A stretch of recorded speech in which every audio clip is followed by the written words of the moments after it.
Saudara-saudari yang terkasih, salam sejahtera bagi kita semua. Saya ingin berbagi apa yang saya renungkan, sebenarnya lebih tepatnya apa yang menjadi kegelisahan batin saya atas fenomena dalam kekristenan akhir-akhir ini. Renungan ini saya tujukan untuk umat beriman Kristiani, baik Katolik maupun non-Katolik. Saya berharap agar tayangan ini dibaca bukan dalam bingkai asumsi provokatif, bukan dalam bingkai asumsi kebencian atau iri hati, tetapi saya mohon agar memahaminya dalam bingkai iman. Mungkin saja pewartaan ini bisa menjadi semacam suara kenabian atau profetisme untuk umat beriman Kristiani baik Katolik maupun non-Katolik. Saya berdoa semoga Tuhan Yesus meluputkan saya dari kecenderungan iri hati dan kebencian. Nah, saudara-saudari, saya yakin judul dari tayangan saya kali ini membuat Anda bertanya-tanya mengenai gagasan apa yang hendak saya sampaikan. Sejujurnya, renungan ini berangkat dari renungan saya akan para martir, dan juga kisah dalam Injil mengenai pencobaan yang dialami Yesus di padang gurun, khususnya mengenai pencobaan yang pertama. Saat itu, iblis mencobai Yesus dengan mengatakan, "Jika engkau anak Allah, ubahlah batu ini menjadi roti." Kita tahu bersama bahwa kata-kata serupa juga akan kita dengarkan ketika Yesus berada di atas kayu salib. "Jika engkau anak Allah, turunlah dari salib, selamatkanlah dirimu, selamatkanlah kami." Saudara-saudari, identitas anak Allah pada diri Yesus dikaitkan secara sempit dengan tersedianya roti atau terluputnya dari penderitaan. Dan pandangan seperti ini tampaknya menjadi umum sekarang di dalam kekristenan. Semacam ada arus atau gerakan kekristenan yang mengiklankan mujizat. Tidak sedikit iklan yang menampilkan promosi kegiatan kerohanian dengan menampilkan anak Allah yang mampu menyediakan roti bagi anggotanya, yang mampu meluputkan anggotanya dari penderitaan, sembuh dari sakit, menjanjikan bagi anggotanya kesuksesan, solusi, dan kemakmuran. Dan orang sungguh tertarik karena memang hal itu sangat menarik. Orang berbondong-bondong mencari hal-hal demikian. Memang terlihat motifnya suci, sangat rohani, tetapi tanpa sadar, orang tergiring untuk berfokus pada diri sendiri ketimbang berfokus kepada Yesus Kristus. Orang berfokus pada roti atau rejeki dan pada solusi, dan orang seakan tergiring untuk gagal paham apa arti misteri inkarnasi. Saya takut dengan adanya penafsiran-penafsiran dan teologi yang sedemikian membuat orang tanpa sadar tertipu oleh kegiatan atau olah rohani yang sebenarnya memposisikan Yesus sekedar sebagai alat objek atau sarana untuk kepentingan kedagingan. Persoalannya saya analogikan seperti ini. Mobil atau kendaraan itu hanya digunakan ketika dalam perjalanan. Ketika sampai di tujuan, mobil itu akan ditinggalkan di tempat parkir. Dan mobil itu akan dihampiri lagi dan digunakan lagi ketika punya tujuan lain.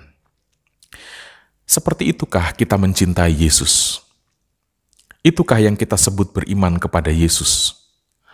Mempromosikan Yesus melalui promosi kuasa dan mujizatnya bisa berakibat memposisikan Yesus sekedar sebagai kendaraan atau mobil untuk kebahagiaan kita. Saya teringat dengan papan iklan rumah sakit atau klinik yang menuliskan sejumlah dokter spesialis yang menjadi andalan dari rumah sakit atau klinik itu. Orang datang dan tertarik dengan rumah sakit atau klinik itu bukan pertama-tama untuk ketemu dokternya, tetapi untuk menikmati kehebatan dokter itu, alias untuk sembuh. Inikah konsep gereja yang dikehendaki oleh Yesus? Bukankah gereja adalah tubuhnya sendiri? Orang dipanggil menjadi bagian dari tubuh Kristus untuk mengalami hidup di dalam dan bersama Dia. Dan hidup berarti menerima seluruh kenyataannya, menjalani prosesnya di dalam dan bersama dengan Kristus. Sebagaimana sering saya renungkan dan mungkin Anda yang rajin mengikuti ulasan dalam channel Roman Deso ini akan menangkap bahwa iman itu bukan sesuatu untuk mengubah, tetapi iman adalah sesuatu untuk berbuah. Nah, saudara-saudari, kata-kata iblis sedemikian menantang. Jika engkau anak Allah, siapa yang tidak suka terlihat sebagai anak Allah? Jika engkau sungguh beriman, tak mungkin kamu sekarang menderita begini. Kalau kau sungguh anak Allah, tak mungkin kau disalibkan. Semua berlomba menjadi anak Allah. Semua berlomba untuk memiliki kemampuan sebagai anak Allah. Tetapi, mengapa Yesus tidak melakukan atau tidak membuktikan dirinya sebagai anak Allah dengan mengubah batu menjadi roti atau dengan turun dari salib? Mungkinkah Yesus mau mengatakan bahwa hidup sebagai anak Allah itu bukan persoalan tentang ada roti atau tidak ada roti? Mungkinkah Yesus mau mengatakan bahwa hidup sebagai anak Allah itu bukan persoalan tentang miskin atau kaya, bukan tentang sukses atau gagal? Mungkin Yesus ingin mengatakan bahwa hidup sebagai anak Allah bukan persoalan sakit atau sehat, ada penderitaan atau tidak ada penderitaan. Saudara-saudari, ini misteri iman dan misteri hidup yang selalu harus kita renungkan. Saya sering berpikir, orang Kristen yang gagal mengerti dan gagal paham terhadap Yesus Kristus, dia akan gagal paham mengenai apa artinya hidup. Gereja yang gagal mengerti dan gagal memahami Yesus atau salah menafsirkan Yesus adalah gereja yang menjerumuskan umatnya. Saudara-saudari, saya tidak mengatakan bahwa saya skeptik dengan kuasa penyembuhan atau curiga dengan kuasa penyembuhan, tidak demikian. Saya dulu mengalami gangguan lutut dan menjadi sembuh ketika didoakan oleh seorang pastor. Ibu saya juga pernah sakit tumit, didoakan oleh seorang frater dan sembuh. Saya tidak mempersoalkan asal-usul dari kuasa itu. Yang menjadi sorotan atau kegelisahan saya adalah lebih menyangkut mengapa kita kini justru memperkenalkan Yesus dengan mempromosikan mujizat-mujizatnya. Apakah Yesus akan menarik hanya kalau dia disandingkan dengan mujizatnya? Apakah gereja akan terlihat penuh dengan roh Tuhan dengan melakukan festival mujizat? Apakah Yesus akan kita sebut sebagai Raja bagi hidup kita hanya ketika dia terlihat mampu melakukan mujizat-mujizatnya?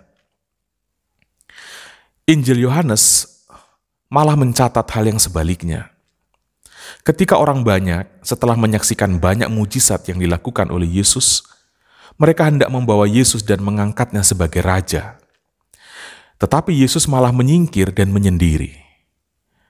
Entahlah apakah teks Injil Yohanes ini bisa dijadikan sebagai dasar untuk mengatakan bahwa mempromosikan Yesus sebagai raja dengan alasan pelbagai mujizat yang ia telah lakukan adalah sesuatu yang tidak benar di mata Yesus sendiri.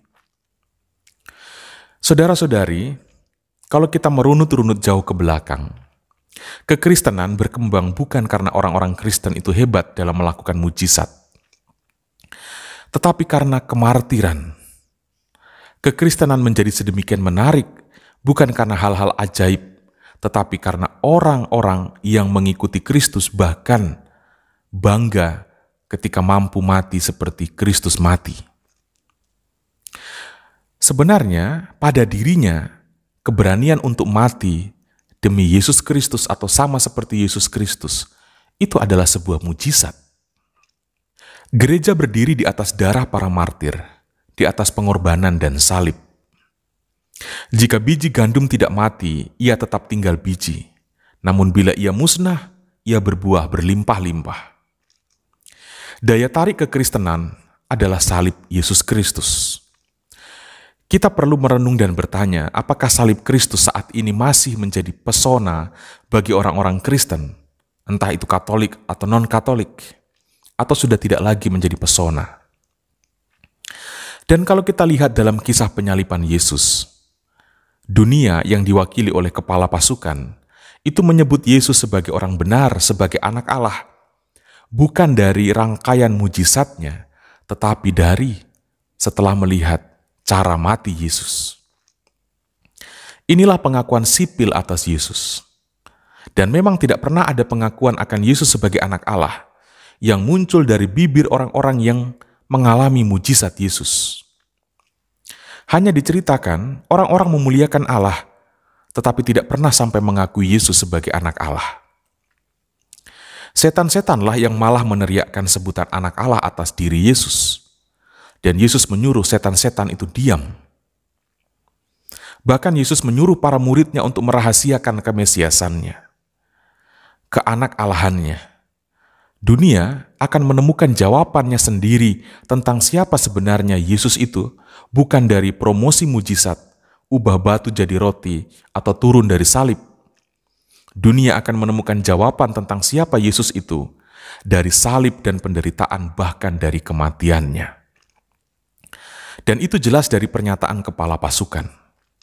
Yesus sendiri berkata, kalau anak manusia ditinggikan dari bumi, ia akan menarik semua orang kepadanya.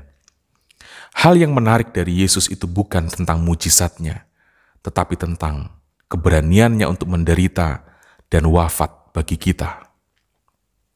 Nah, saudara-saudari, saya mengajak melalui ulasan atau renungan ini, mari kita berdoa semoga promosi-promosi gerakan kerohanian kekristenan, baik Katolik maupun non-Katolik, mempromosikan gereja, mempromosikan ibadat-ibadat, tidak menjadi promosi yang menjual atau mengiklankan mujizat Yesus. Tidak menjadi promosi yang membuat penderitaan dan kematian Yesus menjadi kehilangan makna atau kehilangan arti. Saudara-saudari, Tuhan Yesus memberkati kita semua.